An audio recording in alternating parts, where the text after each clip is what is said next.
Hi hello friends, welcome to Mouni cine updates. நம்ம DD தமிழில் வந்து பார்த்திங்கன்னா குஷ்பு மேமோட ஒரு புது சீரியல் 2 வருஷத்துக்கு அப்புறம் வந்து வரப்போகுது.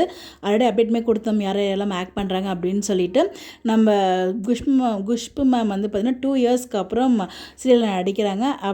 அந்த ப்ரொடக்ஷன் தான் வந்து ப்ரொடியூஸ் பண்ணுறாங்க இந்த ஒரு சீரியலை. நாளைக்கு, அதாவது தமிழ் வீர் அன்னைக்கு நைட்டு 9:05 வந்து லான்ச் பண்ணுறாங்க இந்த சரோஜினி அப்படிங்கிற சீரியலை. டிடி தமிழ் இருக்கு இல்லையா, பொதிகை சேனல், அதில் தான் வந்து லான்ச் பண்ணுறாங்க. ஸோ ஃபஸ்ட்டு ப்ரோமோவில் வந்து பார்த்தீங்கன்னா ஹஸ்பண்ட் இருக்க மாதிரி தான் வந்து காமிச்சிருந்தாங்க. 4 பசங்களை எப்படி இவங்க வந்து மேனேஜ் பண்ணுறாங்க, குழந்தைங்களா இல்லை அவங்களோட வேலையா அப்படிங்கிற மாதிரி வந்து இம்பார்ட்டன்ஸ் வந்து காமிச்சிருந்தாங்க. பட் செகண்ட் ப்ரோமோ அப்படியே டோட்டலாக டிஃப்ரெண்ட்டாக இருந்துச்சு. அவங்க வந்து ஃபஸ்ட்டு ப்ரோமோவில் ஹஸ்பண்ட் இருந்த மாதிரி தான் காமிச்சாங்க.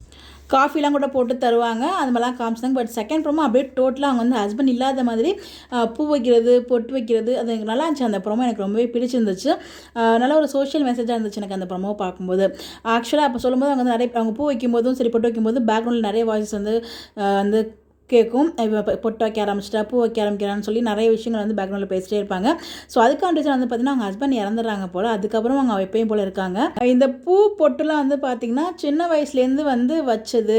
ஸோ நடுவில் வந்து ஒருத்தருக்காக நம்ம எதுக்காக இதெல்லாம் மாற்றிக்கணும் அப்படின்னு சொல்லி எனக்கு சின்ன வயசுலேருந்து வச்சுருக்கிறது பிடிக்கும், நான் வச்சுருக்கேன். அது மற்றவங்க பேசிட்டு போகிறாங்க அப்படிங்கிற மாதிரி ரொம்ப அழகாக இந்த ஒரு சொசைட்டிக்கு ஏற்ற ஒரு மெசேஜை கொடுத்தாங்க.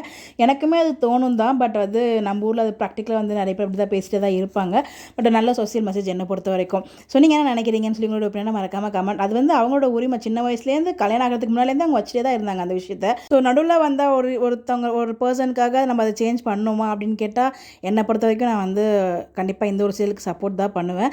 நான் பேசுறது கரெக்டாக தப்பாக கூட எனக்கு தெரியல. பட் இது என்னோட பாயிண்ட் ஆஃப் வியூ, ஒவ்வொருத்தருக்கும் ஒரு பாயிண்ட் ஆஃப் வியூ இருக்கும். உங்களுக்கு என்ன தோணுதுன்னு மறக்காமல் கமெண்ட்டில் ஷேர் பண்ணுங்கள். ஸோ எனக்கு அந்த சீரியலோட அந்த கான்செப்ட் ரொம்பவே எனக்கு பிடிச்சிருக்கு. உங்களுக்கு பிடிச்சிருந்தா கமெண்ட்டில் ஷேர் பண்ணுங்கள். நீங்கள் ப்ரோமோ பார்த்தீங்களா, எப்படி இந்த சொல்லி உங்களுக்கு கருத்துக்களை மறக்காமல் கமெண்ட்டில் ஷேர் பண்ணுங்கள். எந்த மாதிரி அப்படி தெரிஞ்சுக்க நம்மளோட சேனலை ஃபாலோ பண்ணிக்கோங்க. Bye bye.